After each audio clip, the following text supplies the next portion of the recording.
Uklon Driver ilovasida haydovchi sifatida ishlash va ish faoliyatingizni qonuniy yo'lga qo'yish uchun O'zbekiston Soliq qo'mitasining Dedox veb-saytida ro'yxatdan o'tish va o'z-o'zini band qilganlik to'g'risida hujjatini to'ldirish kerak.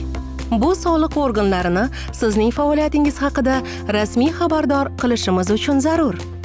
Xavotir olmang, hammasi oddiy. Uklonni komissioner sifatida tasdiqlash bosqichlari.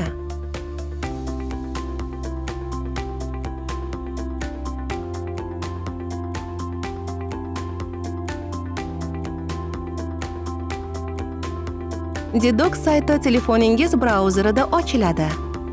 Tegishli brauzerlar Google Chrome, Safari, Mi brauzer va boshqalar. Telefoningizdagi kameraga kirishga ruxsat bering. U tasdiqlash jarayonida kerak bo'ladi. Veb-saytda to'liq yashash manzilingizni kiriting va ro'yxatdan o'tishni yakunlang.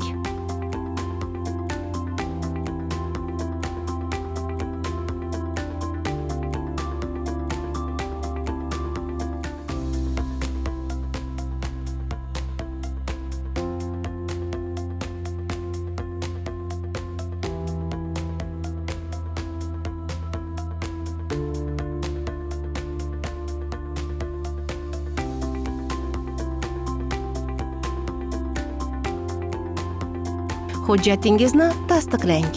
Uklon sizning komissioneringiz etib tayinlanishi uchun hujjatni to'liq tasdiqlaganingizga ishonch hosil qiling.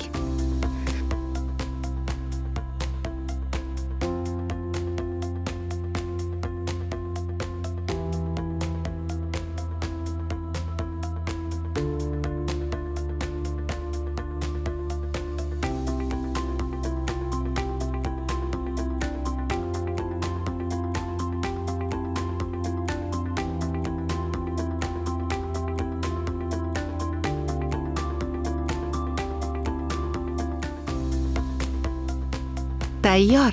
Siz o'z-o'zini band qilganlik to'g'risida maqomini muvaffaqiyatli topshirdingiz. Uklon Driverda hisobni faollashtirish. Ro'yxatdan o'tganingizdan so'ng hisobingizni faollashtirish uchun biz bilan bog'laning.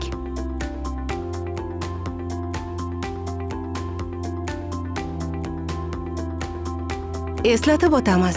Dedox sayti orqali yuborilgan havola 7 kun amal qiladi. Agar muddat o'tgan bo'lsa, Uklon kompaniyasining registratsiya bo'limi xodimlariga murojaat qilishingiz kerak bo'ladi. Muhim, haydovchilar faoliyatini qonuniylashtirish va bu haqidagi ma'lumotlarni soliq organlariga oshkor qilish majburiydir.